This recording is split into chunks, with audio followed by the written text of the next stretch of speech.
And now, News 4's Weather Extra with Chief Meteorologist David Paul. Welcome into Weather Extra this evening. I am solo again as we track showers and storms. Excuse me, showers and storms. I was telling them in the back, I had popcorn this evening. I've got popcorn stuck in my throat, so I'll get through this.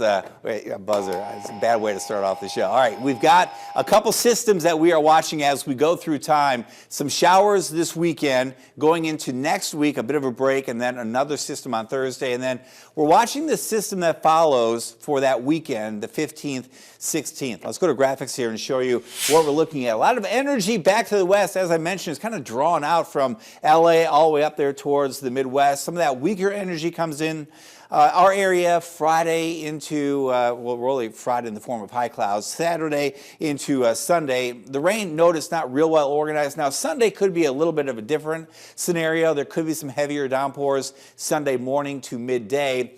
That will pass, and then that upper level spin, which is over LA right now, Los Angeles, moves over our area Monday morning, so likely some showers at that point. That will get out of here. So Tuesday looks great. Wednesday looks really good as well. Getting into Thursday morning at 10, there's that weaker system that passes with a few morning showers and a thunderstorm out there. That should be in and out pretty quickly, and then a break for Friday and into the weekend. But check this out. This is Saturday, March 15th at 10 p.m. That will be a line of very strong storms. And if this scenario unfolds the way it looks, that will be a severe weather outbreak. Areas west of us on Saturday, and then coming into our area sometime on Sunday. This is Sunday morning at 7. We'll keep watching the timing.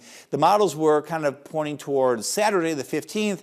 Now they're pointing more towards Sunday the 16th for our area. But it's a classic setup with a big area of low pressure in the Midwest, and then a cold front coming on through here. And within that line, as we've seen so many times, you can have brief spin-ups and some gusty winds as well. All right, this weekend, that system coming in Sunday morning, we'll have a lot of energy around, but we're not looking at the parameters for widespread severe.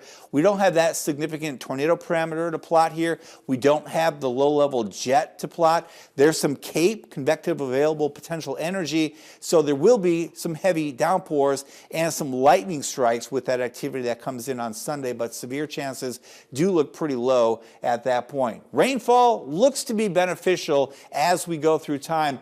Notice the difference, though, in this modeling between Dothan and Panama City, a 2-inch plus difference. So it depends on where that banding sets up with that rainfall that we see on Sunday and Monday in particular.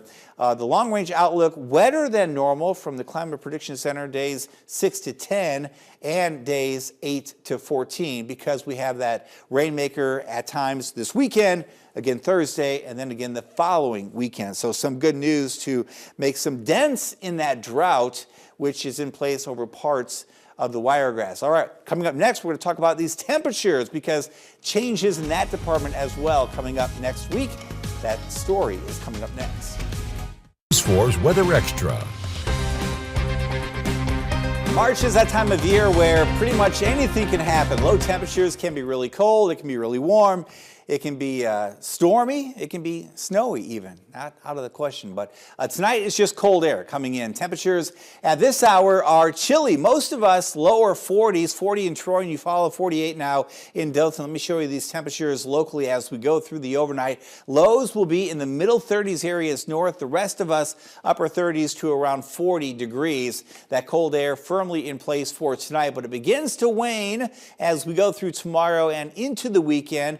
A little shot of some cooler air Sunday, Monday with that disturbance that comes on through. But notice this as we go through next week. Look at the oranges and the reds expanding across the south. And also you can point out next Friday, the 14th, that big area of low pressure, that troughiness out west, that will produce that storm system over the midsection of the country. And what that does is, in that 6 to 10 day period, it pumps up the warm air for the eastern half of the country, well above normal readings for us, and points northward and eastward for late next week and into that following weekend. Meanwhile, out west, much cooler than normal air.